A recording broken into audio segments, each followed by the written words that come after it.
Late last month, Mr. James Woolsey, the former CIA director under President Bill Clinton, he passed away in his home from a stroke. He was 84 years old. And after he died, his wife gave an interview to the Washington Post wherein she revealed that in the years leading up to his death, Mr. Woolsey suffered from the mysterious ailment that's colloquially called Havana Syndrome. This likely made Mr. Woolsey the highest-ranking government official to have been afflicted by this particular disorder, a disorder that, according to his wife, was debilitating. In fact, she said that in the years before his death, they had flown all across the world looking for some kind of a cure. Quote, according to his wife, Mr. Woolsey had been in declining health in recent years as a result of Havana Syndrome. Mr. Woolsey began experiencing the condition following an incident in Washington in 2017 and in Istanbul the following year. We have traveled the world trying to find a cure and a treatment, which sadly we never found, said his wife. Now, even though Mr. Woolsey is likely the most senior level government official to reportedly suffer from this particular malady, he is far from the only one. Ever since the year 2016, when it first started popping up in Cuba, there have been over 1,500 cases of Havana Syndrome being reported by American intelligence as well as American diplomatic personnel across dozens of countries, including right here in the US. Now, Havana Syndrome is also known by its official medical designation as an anomalous health incident, shortened to the acronym AHI. And it manifests itself through a slew of different symptoms, including things like headaches, dizziness, tinnitus, which is a ringing in the ear, fatigue, insomnia, nausea, anxiety, blurred vision, and even cognitive issues like memory loss. And it appears to affect different people to differing degrees. Some people's symptoms get so bad that they actually get designated as having traumatic brain injuries, meaning the pain can be extremely acute. But then at the same time, the symptoms can also be chronic and long-lasting, which directly affects a person's ability to work. Reports from many of these people suffering from the anomalous health incidents, they say that their conditions began developing shortly after they heard a loud, unexplained sound. And the scary thing about all this, especially to those who work in foreign service on behalf of the US, is that to date, nobody is entirely sure what is exactly causing these maladies, as well as why they seem to only be impacting US intelligence and US diplomatic officials. Or at least we can say that nobody is willing to go and officially declare on the public record what's causing them, because there is a growing body of evidence that's leading a lot of people to suspect that these Havana Syndrome symptoms are actually the result of a directed energy weapon being used by an unknown foreign adversary. Now, one thing that makes Havana Syndrome cases particularly interesting is their timeliness. They only really started to pop up shortly after the US and Cuba began restoring their relations around 2015 under President Obama. It was during that period of time that Cuba got removed from the state sponsors of terror lists, political prisoners on both sides were exchanged, diplomatic relations were being restored, and embassies were being reopened. President Obama even famously traveled to Havana to attend a baseball game between the Tampa Bay Rays and the Cuban national team. And so things generally were amicable on the surface. However, shortly thereafter, in 2016 and 2017, U.S. diplomats stationed in Havana began reporting medical symptoms. Things like what we mentioned earlier, hearing strange noises, getting earaches, and experiencing very strong cranial pressure. The symptoms were so severe that dozens of U.S. intelligence officials, they were suddenly sidelined with both lingering and often career-ending illnesses for which there was no known cause. Hence the name given to this mysterious bundle of symptoms as Havana Syndrome, because that's where it started. Now, 2 years later, in 2018, you had the State Department under President Trump release a 104-page briefing that described their initial investigation into this particular matter. The executive summary of that report, it said that at least 24 embassy staff members in Havana were confirmed to have sustained some sort of a brain injury from an unknown source. And that furthermore, quote, the mechanism for the cause of the injuries is currently unknown. We do not know the motive behind the incidents, when they were actually committed, or who did it. All right, just to pause here for a super quick moment, I'd like to quickly introduce today's sponsor, ConnectU Sciences, a company that's quite uniquely positioned in the market. You see, we all know the incredible weight loss stories behind GLP-1 drugs like Ozempic and Wegovy. They have completely transformed the weight loss industry as a whole, and in the process, they've created hundreds of billions of dollars in market value for those companies. But what if the next opportunity, the next big opportunity, aren't the drugs themselves, but rather it's what comes next? One of the fastest growing trends post-dramatic weight loss is what's commonly called Ozempic face. As more people lose significant amounts of weight, many of them are looking for ways to restore facial volume and to generally improve their appearance. And some industry experts believe that this could create an entirely new wave of demand in medical aesthetics. That's why you should consider checking out this report. It introduces Connexu Sciences. They're a NASDAQ-listed biotech company developing a patented collagen-based regenerative tissue platform.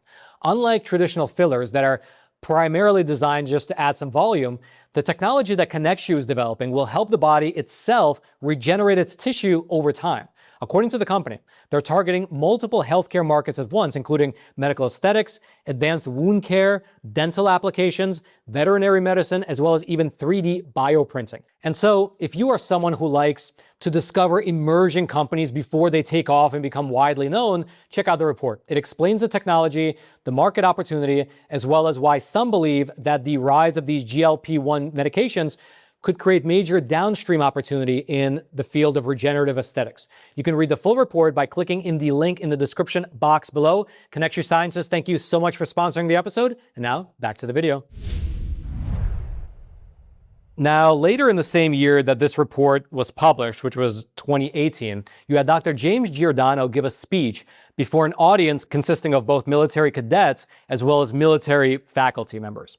And Dr. Giordano, he is a prominent neuroscientist out of Georgetown University, and the topic of his speech was about how advancements in both neuroscience as well as neurotechnology will impact the future of warfare. And during that speech, he referenced what was happening in Cuba. We can also utilize these interventional technologies in those ways that may able to directly affect the brain. Probably the one that you've heard about most recently, most contemporaneously in the literature, is the possibility to use some form of directed energy to affect physiology peripherally and also to affect the physiology and health of the brain. Case in point here, U.S. Embassy personnel in Havana and possibly in China.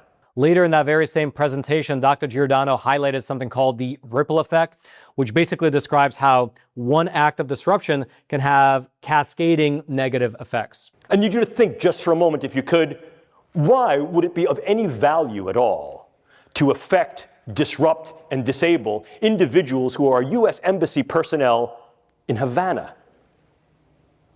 When did it happen? What was happening? What would be the benefit in fracturing a growing economic, political, and social trust in that part of the world? Who would benefit? What would be the long-term effects, for example, of at least indicating that U.S. Embassy personnel and Foreign Service personnel are vulnerable to these types of threats?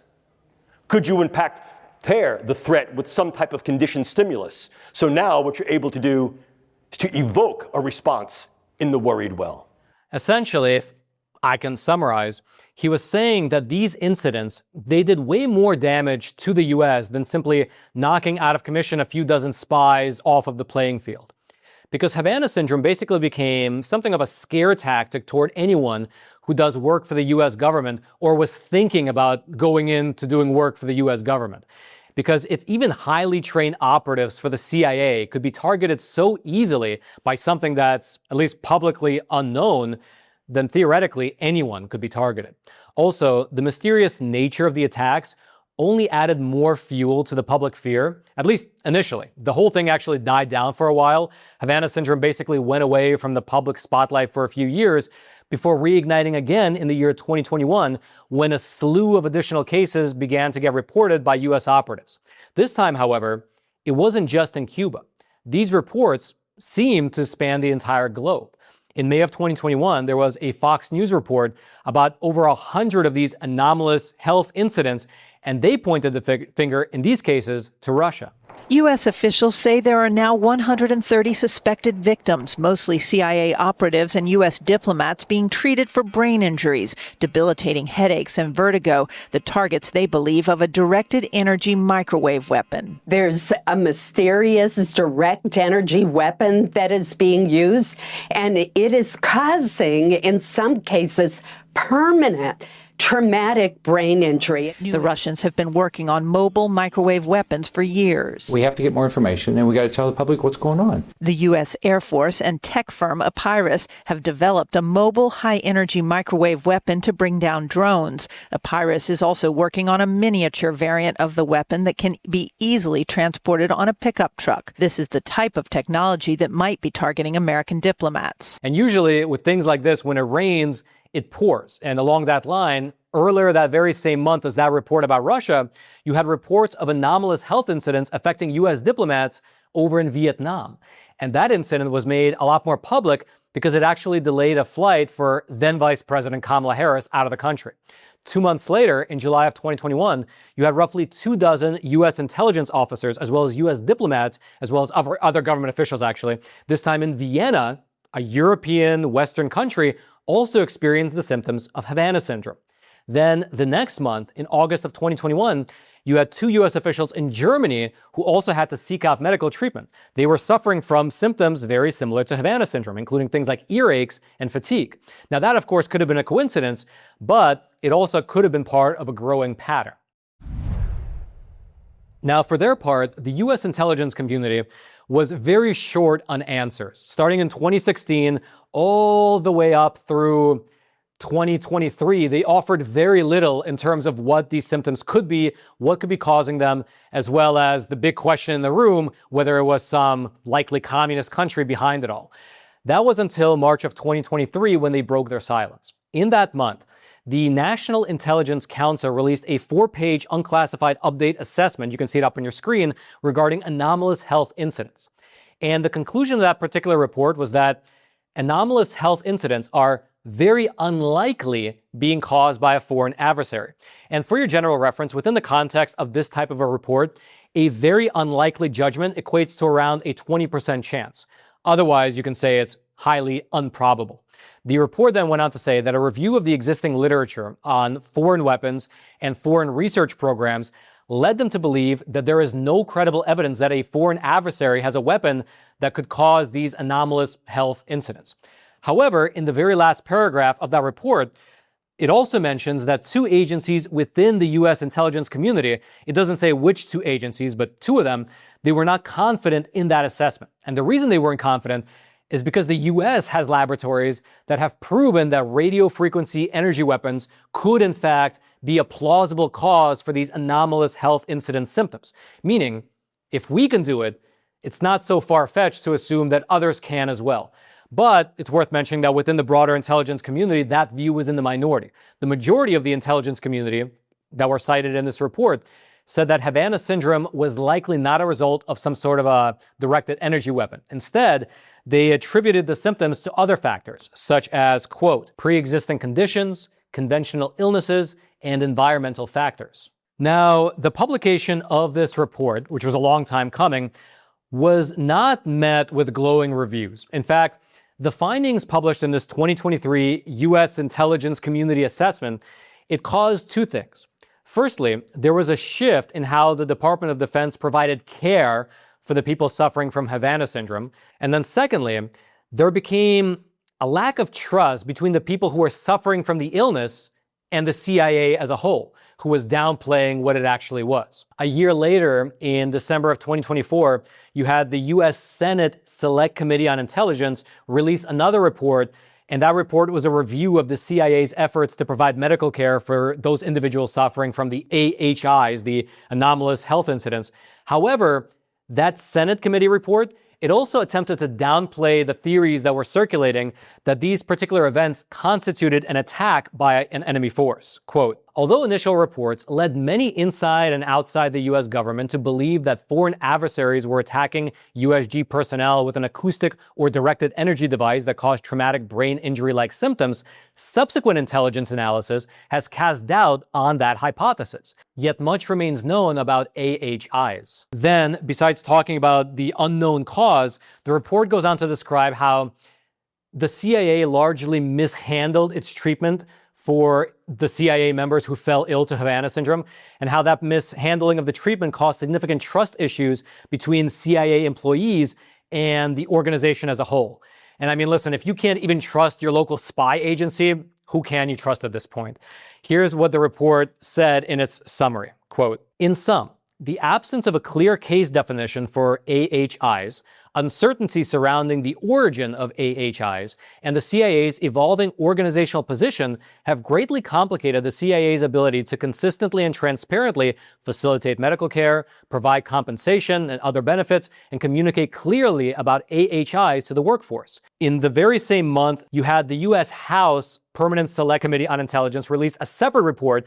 It was a 10-page interim report addressing the question of whether the intelligence community was hiding the real reasons behind these anomalous health incidents. And unlike the Senate report, the House report did not buy what the intelligence community was trying to sell.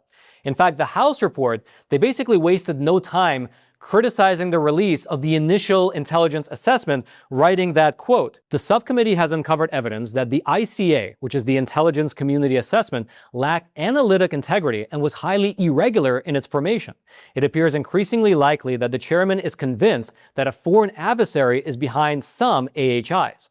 The intelligence community has attempted to thwart the subcommittee's investigative efforts to uncover the truth at every turn. Despite this, the subcommittee has uncovered information illustrative of problems with the intelligence community's assessment's creation, review, and release." And so that was again the House. A few days later, the National Intelligence Council, they doubled down on their initial assessment, saying that Havana Syndrome is very unlikely attributable to a foreign adversary.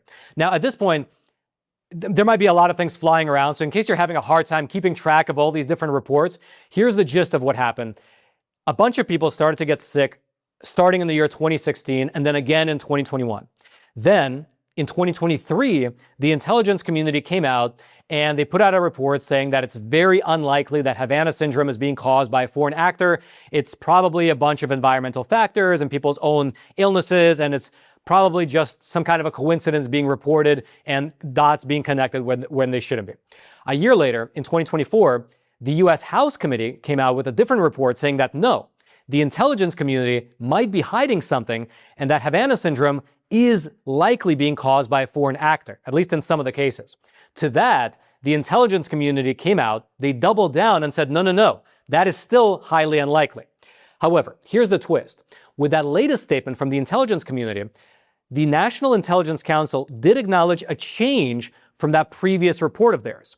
You see, the National Intelligence Council is comprised of many different officials from a multitude of agencies. They have people from the NSA, from the CIA, from the DIA, and so on. And those people don't always agree. And so in the 2024 update report, they said that, yes, overall, the National Intelligence Council still believes that it's unlikely. It's generally unlikely. But two unnamed intelligence community components, they didn't say which two, but two of them shifted their view, judging that there was a possibility that a foreign actor had the capability to cause Havana Syndrome-like symptoms. One of those components of the intelligence community said that it was likely, quote unquote likely, while the other one said that it was roughly even chance, meaning a 50-50 chance. And their rationale for changing their viewpoint was that given the advancements of global technology, it's not a stretch to think that a foreign nation has developed some kind of a directed energy weapon specifically for targeting humans. After all, our very own Department of Defense alone spends at least $1 billion per year on directed energy weapons, which is not a secret. Take a look at this video. The Department of Defense spends about $1 billion annually developing directed energy weapons, such as high-energy lasers and high-powered microwaves. These weapons can disrupt or destroy their targets at the speed of light. For example, DoD has developed high-energy lasers that have successfully shot down drones, but speed isn't their only advantage. They're also less expensive per use than traditional weapons like guns and missiles. Despite those potential advantages, DoD has had trouble getting these technologies out of the lab and into service. The Army has developed a detailed transition plan to support moving these weapons into the next stages of development. We recommended that the Navy and the Air Force develop similar plans. Now, I will mention that while the U.S. has been relatively open for some time about our directed energy weapons programs geared at things like counter-drone or anti-missile applications, our government as a whole has never publicly acknowledged that we are or already have developed a directed energy weapon capable of producing something like Havana Syndrome.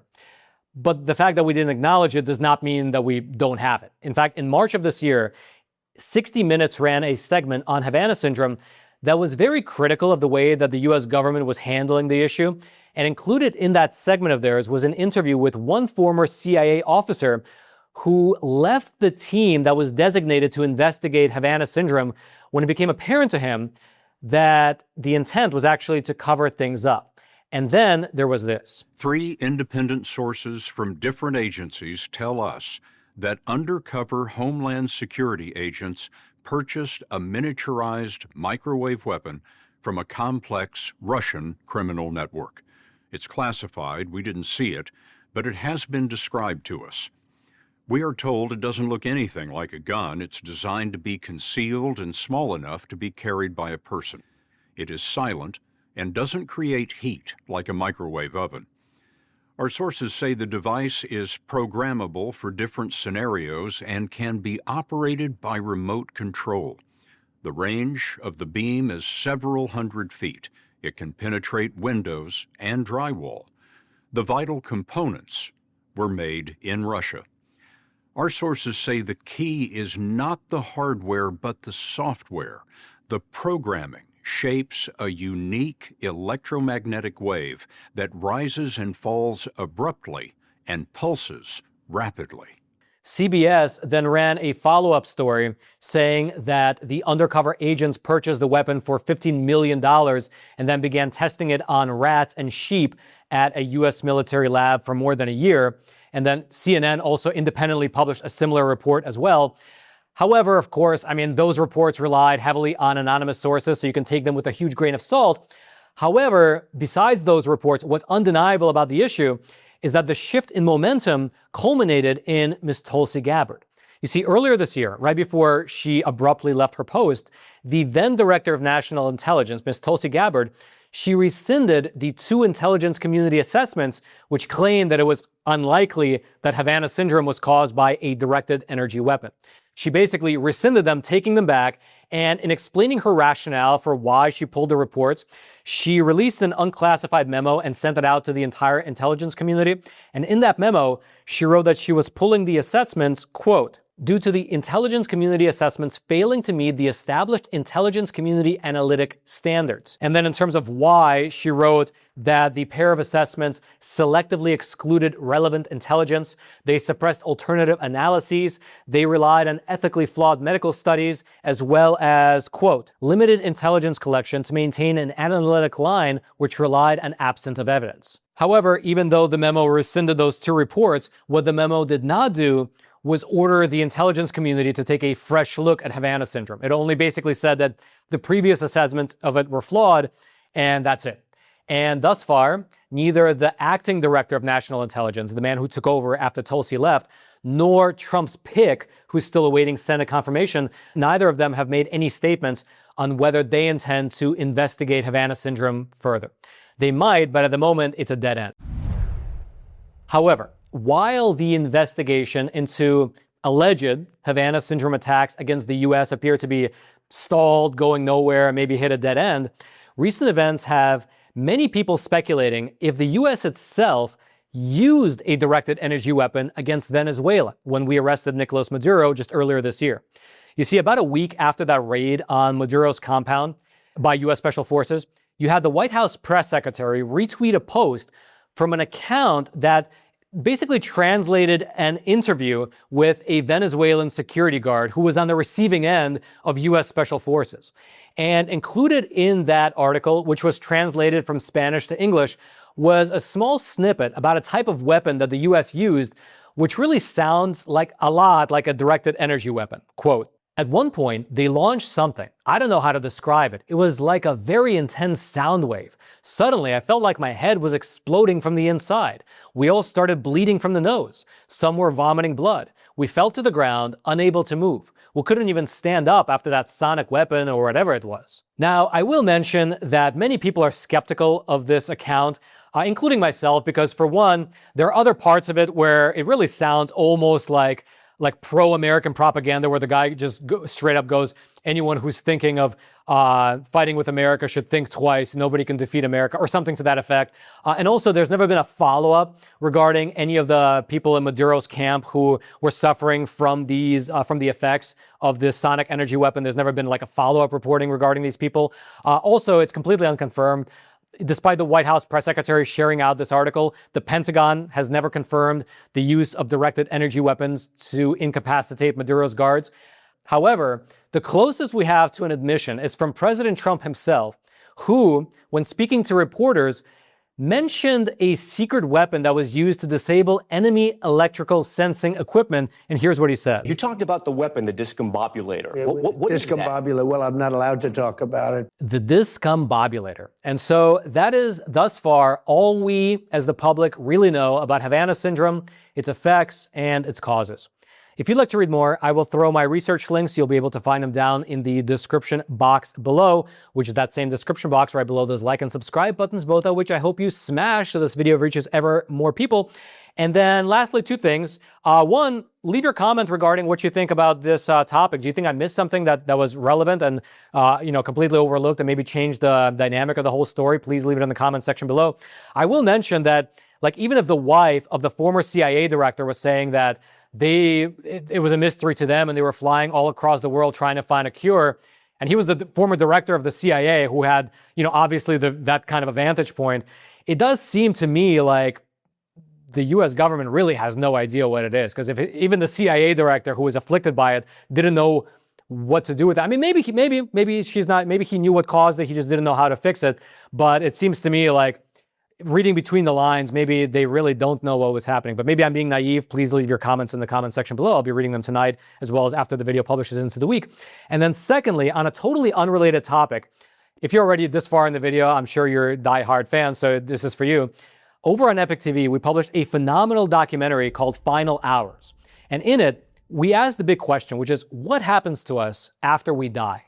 I'm sure many people have wondered that question.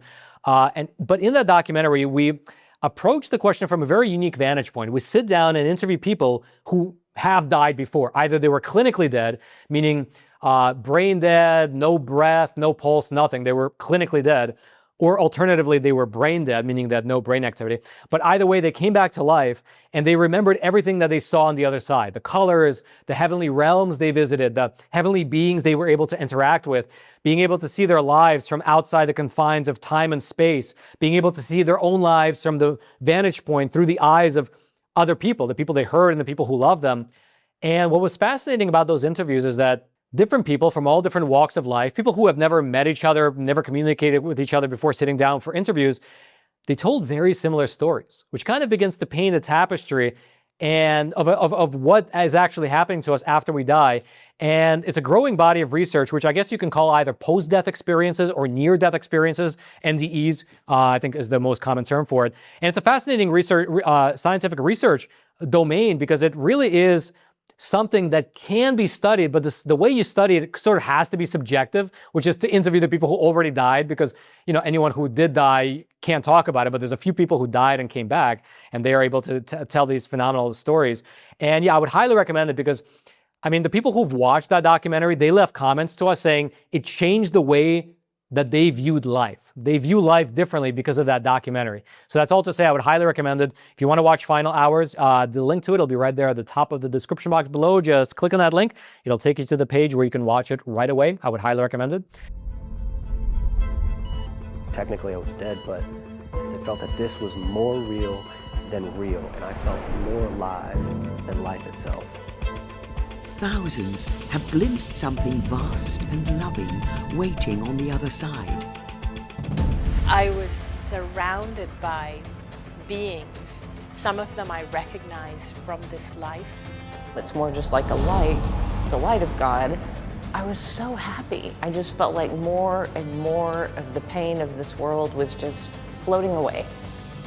What do these human experiences mean for our collective soul? The more we can come into harmony, love, and kindness, the more we're aligned with the essence of the universe. And then, until next time, I'm your host, Roman from the Epoch Times. Stay informed, and most importantly, stay free.